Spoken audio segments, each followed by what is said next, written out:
여러분 반갑습니다. 오늘도 새벽 돌베개에 나오신 모든 성도님들을 주님의 이름으로 환영합니다.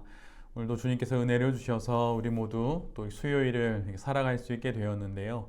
오늘도 디모데전서 말씀 함께 묵상하고 또 이 말씀으로 이 하루도 은혜 가운데 잘 살아가는 우리 모두가 되기를 바랍니다. 오늘 우리에게 주시는 하나님의 말씀은 디모데전서 3장 8절로 13절까지의 말씀입니다. 이와 같이 집사들도 신중하며 한 입으로 두 말을 하지 아니하며 술에 탐닉하지 아니하며 부정한 이득을 탐하지 아니하며 믿음의 비밀을 깨끗한 양심에 간직한 사람이라야 합니다. 이런 사람들을 먼저 시험하여 보고 책망받을 일이 없으면 집사의 일을 하게 하십시오. 이와 같이 여자들도 신중하며 험담하지 아니하며 절제하며 모든 일에 성실한 사람이라야 합니다. 집사들은 한 아내의 남편이며 자녀와 자기 가정을 잘 다스리는 사람이라야 합니다. 집사의 직무를 잘 수행한 사람들은 좋은 지위를 얻게 되고 그리스도 예수를 믿는 믿음의 큰 확신을 얻게 됩니다. 아멘. 오늘은 디모데전서 3장의 말씀을 갖고 모든 사역자는 신중하게 세워져야 합니다. 모든 사역자는 신중하게 세워져야 합니다. 라는 제목으로 함께 하나님 말씀을 나누도록 하겠습니다. 오늘 본문은 이와 같이 라는 말로 시작이 됩니다. 즉, 하나님의 심층 면접을 통과한 감독의 경우와 같이 집사 역시 그 직분에 맞는 자격을 갖춘 사람을 세워야 함을 우리 모두에게 말하고 있는 것이지요. 오늘 본문에서 집사로 번역된 원어는 그 뜻을 직역하면 섬기는 사람 이런 뜻입니다. 그리고 신약에서 사실 이 단어는 세 가지 경우 좀 더 다른 의미로 번역되어서 또 사용되기도 합니다. 첫 번째는 노예와 같은 낮은 계층의 사람들을 칭할 때 원어로 집사에 해당되는 용어를 썼습니다. 그리고 교회와 관련해서는 사도를 포함한 넓은 의미에서의 사역자들을 칭할 때 그때도 이 단어를 썼습니다. 그리고 마지막으로는 교회의 지도자 그룹의 일원을 또 표현할 때 이 단어를 쓰기도 했던 것이죠. 그래서 우리에게 익숙한 현대 교회 안에서의 집사와는 그 개념에 있어서 좀 차이가 있습니다. 더욱이 디모데전서 4장 6절을 보면 디모데를 가리켜서 그리스도 예수의 좋은 일꾼이라고 이렇게 부르게 되는데 여기서 그리스도 예수의 좋은 일꾼으로 번역된 그 단어가 오늘 본문의 집사로 번역된 단어와 같은 단어입니다. 그런데 한글 번역에서는 여기서는 집사로 기록하고 있고 또 4장에서는 디모데를 가리킬 때는 그리스도의 좋은 일꾼으로 이렇게 다르게 번역해 놓고 있는 것이지요. 이를 통해서 우리가 다시 한번 확인하게 되는 것은 디모데 전후서의 집사는 현대의 교회 안에서의 그 집사와는 다른 성격을 가진 그런 단어라고 하는 것입니다. 그래서 디모데전서에서 말하는 집사는 교회 내의 지도자 및 사역자를 칭하는 것으로 이해하는 것이 바른 이해라고 볼 수 있습니다. 이런 안목을 갖고 오늘의 본문을 함께 보면 좋겠습니다.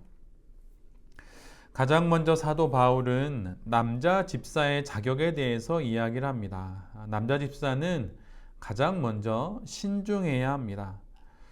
여기서 신중함은 2장에서는 신자들에게, 모든 신자들에게 요구되었던 것이고 또한 바로 앞부분에서는 감독의 자녀들에게 요구되었던 것이기도 합니다. 그렇다면 당연히 교회의 사역자인 집사 역시 신중해야 하는 것이죠.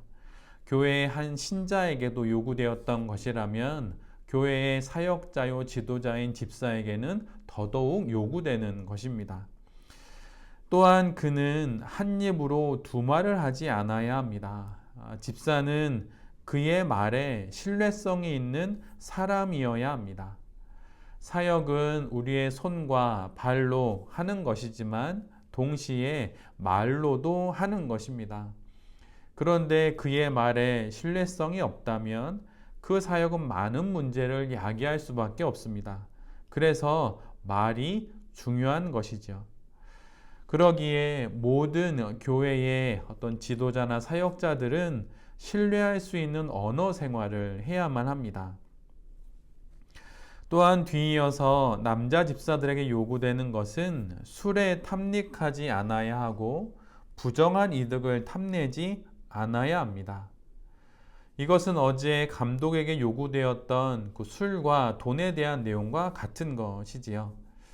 감독과 집사 모두에게 가장 크게 눈에 들어오는 것은 그 술과 돈에 대한 위협입니다.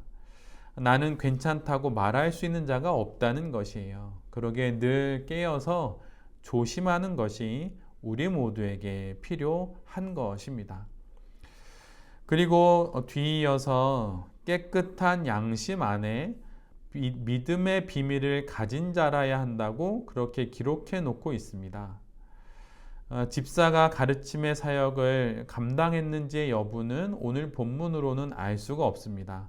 그러나 미루어 짐작해 보건대 믿음의 비밀을 가지고 있어야 한다는 것으로 보아서 또 집사가 교회 안에서 일정 부분 가르침의 영역을 감당했던 것으로 우리가 유추해 볼 수 있습니다. 그런데 오늘 본문은 그 믿음의 비밀이 깨끗한 양심 안에 담겨 있어야 한다고 말합니다. 즉 믿음의 비밀, 즉 복음의 그 내용을 양심의 그릇에 담아 품고 있는 사람이 집사여야 한다는 것이에요. 품고 있으니 언제든 그 복음을 자신의 깨끗한 양심에 따르는 삶으로 보여줄 수 있는 사람이어야 한다는 것입니다. 우리가 갖고 있는 신앙은 결코 비양심적인 행동에 담겨질 수가 없습니다. 이것이 에베소 교회가 직면한 가장 큰 어려움인 거짓 교훈과의 차이점인 것이죠. 그러기에 오직 복음은 믿음의 비밀은 깨끗한 양심의 그릇에 담겨 있어야 하고 바로 그 깨끗한 양심에 담긴 그 믿음의 비밀을 전할 수 있는 사람이 바로 교회의 집사가 되어야 한다는 것입니다. 집사는 이처럼 진리의 말씀을 잘 알고 또 그 말씀이 삶과 어우러져서 주변에 있는 사람들에게 그 복음을 전해줄 수 있는 사람, 바로 그런 사람이어야 하는 것입니다. 그리고 사도는 10절에 이렇게 기록합니다. 이런 사람들을 먼저 시험하여 보고 책망받을 일이 없으면 집사의 일을 하게 하십시오. 감독의 경우처럼 집사의 경우도 모든 사역자들의 경우도 그 세워지는 과정 가운데 검증의 시간이 필요합니다. 지도자를 세우는 일이니 신중에 신중을 기해야 하고 또한 많은 기도가 필요한 것입니다. 서두르지 말고 조바심 내지 말고 혹 내가 그 대상이 된다면 아니면 또 내가 그런 사람을 세우는 사람이 된다면 오늘 본문의 이 10절의 말씀을 유념하여서 잘 살펴보고 책망할 것이 있는지 없는지 잘 돌아보면서 그렇게 집사의 일을 맡고 또한 집사를 세워야 하는 것입니다. 뒤이어 사도는 이번에는 여자 집사에 관련돼서 그 자격을 4가지로 이야기를 합니다. 가장 첫 번째로는 교회를 섬김의 이름을 맡는 여 집사는 신중해야 합니다. 이는 남자 집사에게 요구된 자격과 같은 것이지요. 그 신중함에는 남녀 구분이 없는 것입니다. 교회 안에 세워지는 사역자라면, 지도자라면 가장 중요한 덕목으로 그 신중함이 있어야 한다는 것이에요. 그리고 둘째는 절제해야 합니다. 이는 어제 본문에서 감독에게 요구된 것과 같은 것이지요. 어제 말씀에서 절제가 무엇인지 아주 자세히 말씀을 드렸는데 바로 그러한 내용이 여자 집사에게도 그대로 요구된다고 하는 것입니다. 그리고 셋째는 모든 일에 성실한 사람이어야 합니다. 이는 곧 하나님과 사람들이 신뢰할 수 있을 정도로 성실한 사람, 즉 신실한 사람이어야 한다는 것이에요. 그가 어떤 일을 하면 믿을 수 있고 또 그가 어떤 일을 맡으면 반드시 성실함으로 그 일을 수행한다고 하는 것을 많은 사람들이 보고 알 수 있어야 한다는 것입니다. 그리고 마지막 네 번째는 험담하지 않아야 한다고 기록해 놓고 있습니다. 남자 사역자들에게 술과 폭력에 대한 자격 요건이 빠지지 않듯이 상대적으로 여자 사역자들에게는 말에 대한 언급이 빠지질 않습니다. 즉, 이 부분이 각각에게 있어서 가장 약한 부분이요, 또한 위험한 부분이기 때문일 것입니다.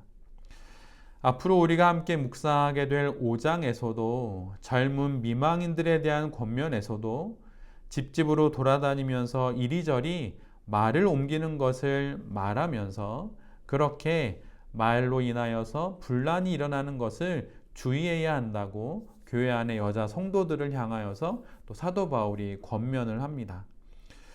교회의 여교우들을 섬기고 권면해야 할 여집사에겐 더더욱 중요한 요구사항이 바로 이 말에 있다고 하는 것을 우리 모두가 잘 유념해야 할 것입니다.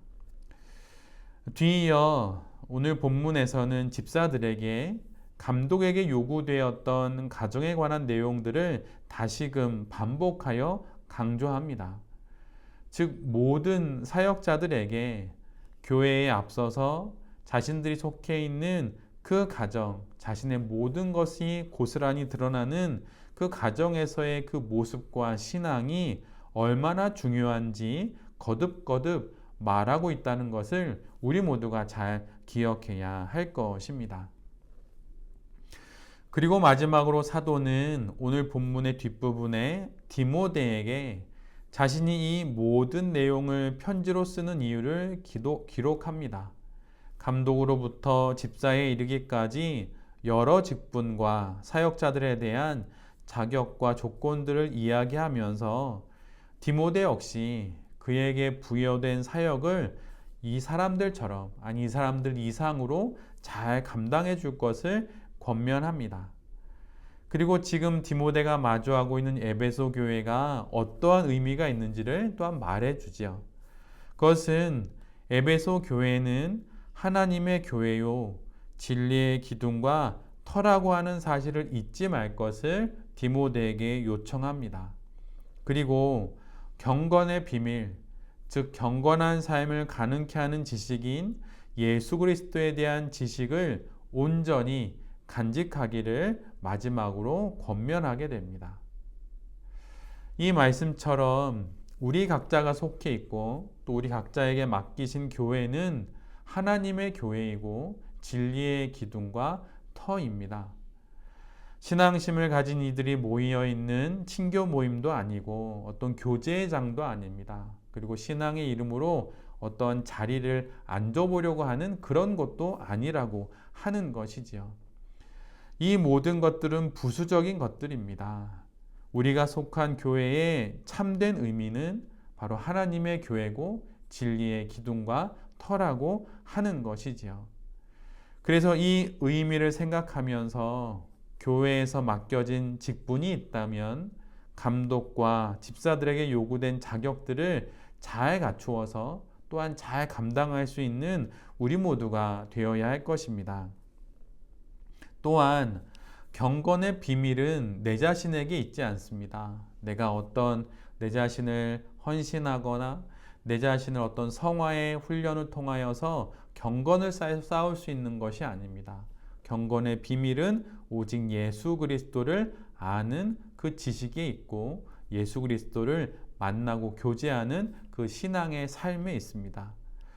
예수님께서 우리를 위해 행하신 모든 구원의 역사들을 제대로 보고 또 그것을 온전히 따라갈 때 그때 비로소 우리가 교회 안에서 온전한 그리스도인으로 살아갈 수 있는 것이지요.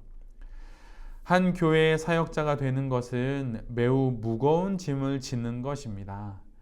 자신의 힘으로 지려고 하면 질 수 없는 짐이요. 검증되지 않고 그 자리에 앉게 된다면 더 크게 떨어져 실족하게 되는 그런 위험한 일이기도 한 것이지요. 그래서 시간 속에서 여러 경우와 사건들 가운데 우리의 연약함들이 다듬어져서 우리가 비로소 하나님의 교회에 귀하게 쓰임받는 사역자가 될 수 있는 것입니다. 내게 허락된 이 교회 안에서의 시간들 속에서 우리가 모두 잘 다듬어져서 신중하게 교회를 위한 또 그리스도의 몸인 하나님의 교회를 위한 그런 좋은 사역자로 잘 세워질 수 있는 그런 축복된 삶이 우리 모두에게 있기를 간절히 바랍니다. 새벽 돌베개의 모든 성도님들과 또 이 말씀을 전하는 제 자신이 시간 속에서 여러 경우와 사건들 가운데 잘 다듬어져서 교회를 잘 세워가는 귀한 하나님의 사람들이 될 수 있기를 간절히 기도드립니다. 아멘. 기도하겠습니다. 주님, 교회를 섬기는 사역자들에게 요구되는 아주 많은 내용들을 보게 됩니다. 결코 가볍지 않은 일이요. 또한 정말 귀한 일이 하나님의 교회의 사역자로 세워지는 것이라고 하는 사실을 새삼 깨닫게 됩니다. 시간 속에서 정말 잘 준비되어서 주님의 몸된 교회를 참으로 겸손하게 섬기며 사랑할 수 있는 우리 모두가 되게 하여 주시옵소서. 이 모든 말씀 예수 그리스도의 이름으로 기도드립니다. 아멘.